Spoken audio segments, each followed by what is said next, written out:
देखिए, हम अपना रियल एस्टेट का काम कर रहे थे। हमने जैसे ही ज़मीन का काम करना स्टार्ट किया तो अक्सर हमारे पास धमकियाँ स्टार्ट हो गई। जैसे उनके गुर्गे आसाद कालिया वगैरह, उनके बेटे अली, ये सब कहीं ना कहीं से हमको ढूंढने लगे, हमें टॉर्चर करने लगे। फिर 31 दिसंबर 2021 को मैं अपने ही आवास पे बैठा हुआ था, तभी अचानक से अली, अतीक और आसाद कालिया वगैरह तीनों ये लोग 3 गाड़ियों से आते हैं और मुझको घेर लेते हैं।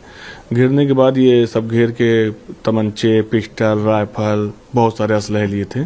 सब ये मेरी बॉडी पे ऊपर से नीचे तक लगा देते हैं। अतीक अहमद कहते हैं कि तुमको बहुत नेतागिरी आती है, जब तुमसे बार बार कह रहे हैं कि जमीन शाइस्ता परवीन के नाम लिख दो, नहीं तो 5 करोड़ रुपये रंगदारी आसाद कालिया और अली के यहाँ से पहुंचवा दो। बोलता है कि अली, इन लोग को मार खत्म करो, साले ऐसे नहीं मानेंगे। तो लोग तबा तोड़ आसाद कालिया, अली और संजय गुड्डू, इस तरह करीब 25 लोग मारने लगे। मैं और मेरे परिवार को, मेरे कजिन था, मेरे भांजे भतीजे सब थे। ऐसा है कि मेरे जो बड़े भाई हैं इमरान, उनके साड़ू लगते हैं, वो सगे साड़ू हैं उनके। यही हमारे उनके बीच का रिश्ता है, लेकिन हमने कभी उनसे कोई रिश्ता जोड़ा नहीं है। क्यों आखिर वो आप पर मतलब हमला करवा रहे थे, क्या वजह थी? क्योंकि रिश्तेदारी होते हुए भी वो उसमें थोड़ा डिटेल बता। ऐसा है कि देखिए, हम अपना रियल एस्टेट का काम कर रहे थे। हमने जैसे ही ज़मीन का काम करना स्टार्ट किया तो अक्सर हमारे पास धमकियाँ स्टार्ट हो गई। जैसे उनके गुर्गे आसाद कालिया वगैरह, उनके बेटे अली, ये सब कहीं ना कहीं से हमको ढूंढने लगे, हमें टॉर्चर करने लगे। और ये रोक के गाड़ी उसको कहने लगे कि ऐसा है कि भाई से मिल लो, काम करना है काम करो, लेकिन उनको भी जो है देना पड़ेगा। तो ये सब तरीके करके कहीं ना कहीं हमको घेरा जाता था। तो मैं अपना जो है बहरहाल मोबाइल बंद करके कहीं ना कहीं चला जाता था। फिर 31 दिसंबर 2021 को मैं अपने ही आवास पे बैठा हुआ था, तभी अचानक से अली, अतीक और आसाद कालिया वगैरह तीनों ये लोग 3 गाड़ियों से आते हैं और मुझको घेर लेते हैं। घेरने के बाद ये सब घेर के तमंचे, पिस्टल, राइफल, बहुत सारे असलहे लिए थे। सब ये मेरी बॉडी पे ऊपर से नीचे तक लगा देते हैं। फिर उसके बाद जो है, जब फिर अली, अतीक कहता है कि लो अब्बा से बात करो, तो मैं उस समय तो ऐसे भय का माहौल था, मुझे करना ही पड़ता। तो उसके बाद मैंने बात करी, तो मैंने कहा जी बताइए। तो उधर से अतीक अहमद कहते हैं कि तुमको बहुत नेतागिरी आती है, जब तुमसे बार बार कह रहे हैं कि जमीन शाइस्ता परवीन के नाम लिख दो, नहीं तो 5 करोड़ रुपये रंगदारी आसाद कालिया और अली के यहाँ से पहुंचवा दो। तो उस समय इतना डरा हुआ था, मैंने कहा मैं इसको क्या जवाब दूं, मेरे कुछ समझ में नहीं आ रहा था। तो उधर से कई बार बोला कि सुनाई दिया, मतलब हेलो लो कर रहा था। जब मैंने कुछ जवाब नहीं दिया तो उधर से तुरंत फोन स्पीकर ऑन, तो बोलता है कि अली, इन लोग को मार खत्म करो, साले ऐसे नहीं मानेंगे। तो लोग तबा तोड़ आसाद कालिया, अली और संजय गुड्डू, इस तरह करीब 25 लोग मारने लगे। मैं और मेरे परिवार को, मेरे कजिन था, मेरे भांजे भतीजे सब थे। तो उसके बाद जब हमें लगा कि मुझे मार डालेंगे, तो मैं किसी तरह अपनी जान बचा के वहाँ से भागता हूँ। जब भागता हूँ तो सीधा मेरे ऊपर फायर करने लगते हैं। और जब फायर करने लगते हैं तो मैं किसी तरह बच के भाग जाता हूँ। मैं जाता हूँ करेरी थाने जाके वहाँ मैं फोर्स को बताता हूँ, पुलिस प्रशासन को बताता हूँ। प्रशासन आता है तो प्रशासन अपनी आंखों से देखता है कि किस तरह ये गोलियां चला रहे हैं, बम चला रहे हैं, एकदम तालिबान बनाए हुए हैं। जब ये लोग प्रशासन को देखते हैं तो ये लोग भागते हैं। फिर प्रशासन तेजी दिखा के वहाँ पे उसे मौके पे 2 लोग को पकड़ लेता है। 2 लोग को पकड़ के उनके पास से पिस्टलें बरामद हुई।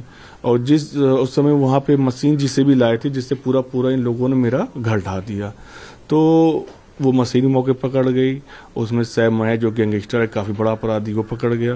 तो जब ये सब पकड़ गए तो उसके बाद मेरी FIR हुई। आज सब जेल में है। आसाद कालिया फरार चल रहा है। अगर वो पकड़ जाता है तो मेरा केस ट्रायल पे हो जाएगा। मैं इनके खिलाफ गवाही दूंगा, मैं इनके खिलाफ आखिरी दम तक लड़ता रहूंगा। बम भी फेंके गए थे आपके ऊपर? जी, बम भी एक नहीं, कम से कम 2500 बम फेंके गए थे। बम झोले में एक खचोली था, वो लिया हुआ था।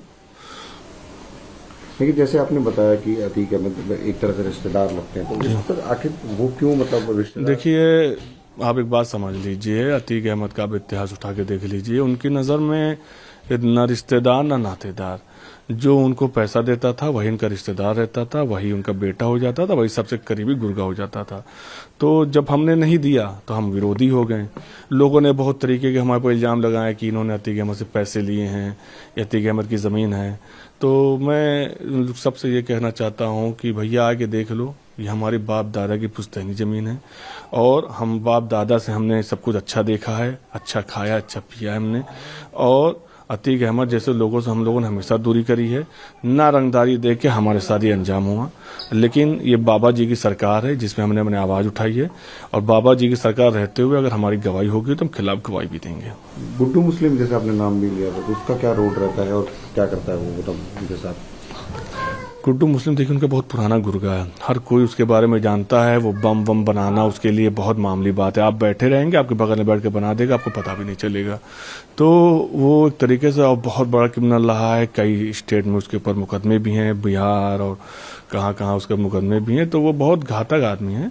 आपने जिस तरीके से देखा होगा वीडियो में, किस तरीके से बम चला रहा है, जैसे वो बैट बॉल खेला जा रहा है, बॉलिंग कर रहा हो। और क्योंकि अब अतीक अहमद की मौत हो चुकी है, उनके भाई की मौत हो चुकी है, तो अब क्या लगता है आपको, किस तरह से आपके केस, क्योंकि आपने कहा कि अटैक भी कर चुके हैं कई बार? तो नहीं, जैसे हमारी एक बिरादरी, गद्दी बिरादरी, तो उसमें कुछ लोग ऐसे हैं कि जो शायद उनको भगवान मानते थे या जो भी मानते रहे हों। तो हम लोगों को जो सुनने में आ रहा है हमारे परिवार के मार्फत की, वो लोग कह रहे हैं कि ये बहुत ज़्यादा बोल रहा है और इसका तो अंजाम बुरा होगा। जो कि मैं उन लोगों से कहना चाहता हूँ कि भाई मेरे ऊपर हमला हुआ है, हम लोग को 4 साल 5 साल पीड़ित किया गया, उसकी हमने आवाज़ उठाई है। अब तुम्हें लग रहा है कि वो तुम्हारे अगर भगवान है तो आके मार दो हमें, फिर योगी जी को झेलने के लिए तैयार रहना। आखिरी सवाल, जैसे आपने शाइस्ता का जिक्र किया, उनके नाम पे प्रॉपर्टी जो है वो कर दी जाए, तो वो उनका क्या रोल रहता है और किस तरह से? देखिए उनके बारे में मैं बहुत ज़्यादा तो नहीं कहूँगा, लेकिन मैं इतना कह देना चाहता हूँ कि अतीक अहमद नहीं रहते थे। वो जब से जेल चले गए तो सारा सबसे मिलना जुलना, सबसे हिसाब किताब लेना, वो शाइस्ता परवीन करती थी।